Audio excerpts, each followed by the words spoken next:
Hello po sir, ito po yung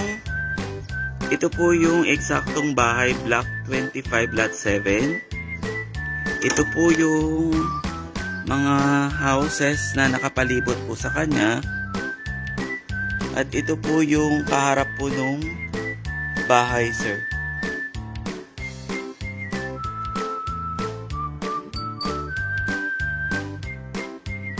So again, ito po yung Block 25 Lot 7.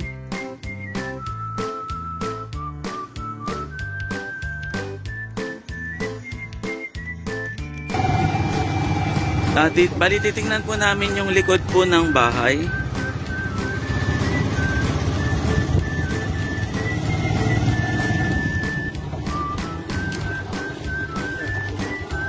Ito po yung likod ng bahay.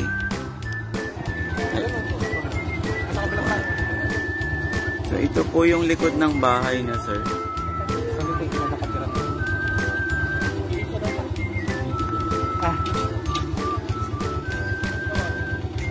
Ilan na natin.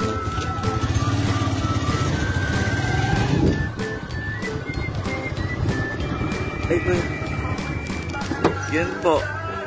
Bali, ito po yung sa likod ng bahay. Ito po. So, pwede nyo naman po siyang pabakuran.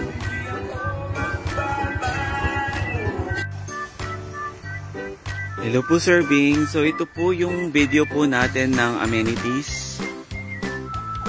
Ito po yung sa may playground. At ito naman po yung sa may kiddie pool at adult pool po natin. So kung makikita nyo po yung sa pool area, napakalawak po nyan. Meron na rin po siyang shower area sa may gilid. Again po katabi po nyan yung ating kids playground. So kung makikita nyo po sa background, marami na rin pong mga bahay.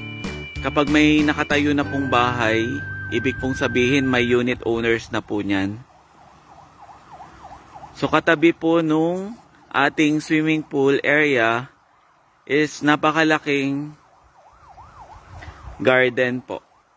And yung mga pathways dun po sa ating, yan po, dyan po sa napakalaking green area, bali open space po ito.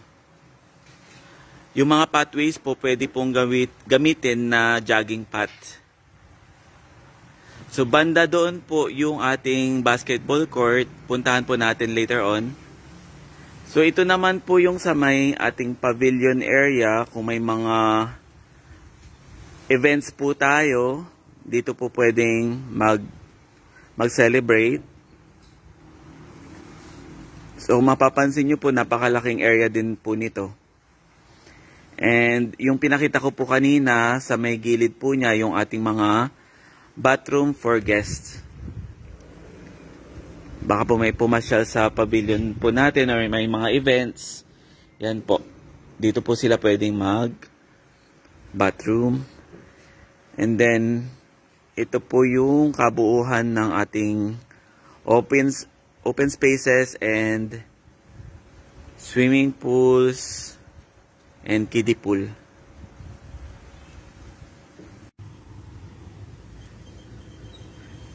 So ito po yung sa gilid ng ating amenities area.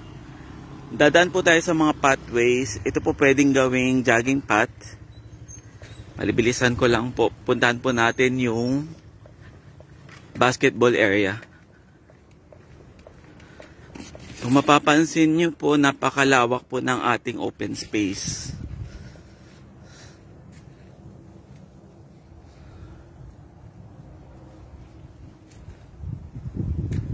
So napakaganda pong mag-jogging pag umaga dito. Actually, pag minsan po foggy pa po dito.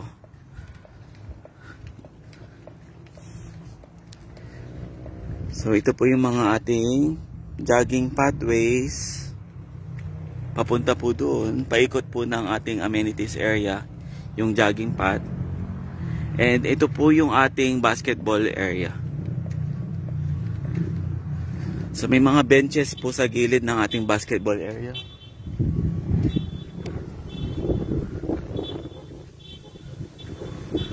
Sa ngayon po walang naglalaro kasi napakainit po ngayon dito. So ito po ang ating basketball area.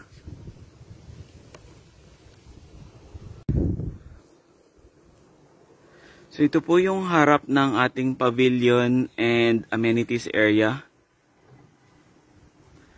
So napapalibutan na rin po siya ng mga houses.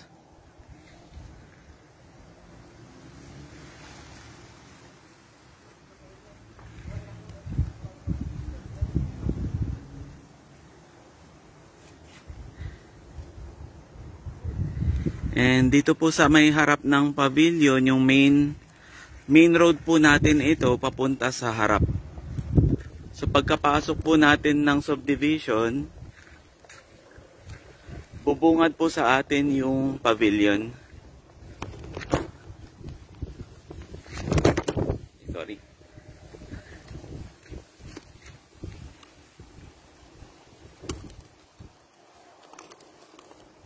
So ito po yung main road po natin.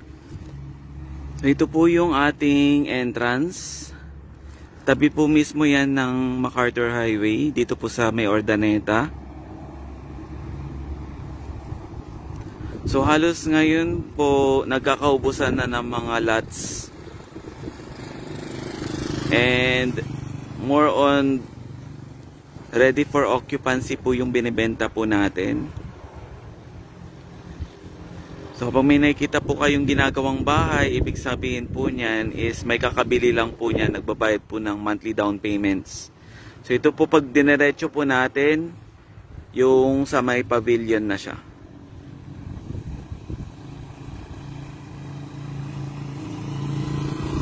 So again po, ito po ang ating main road. Marami na pong bahay na tapos na po and marami na pong nakatira rin dito po sa area.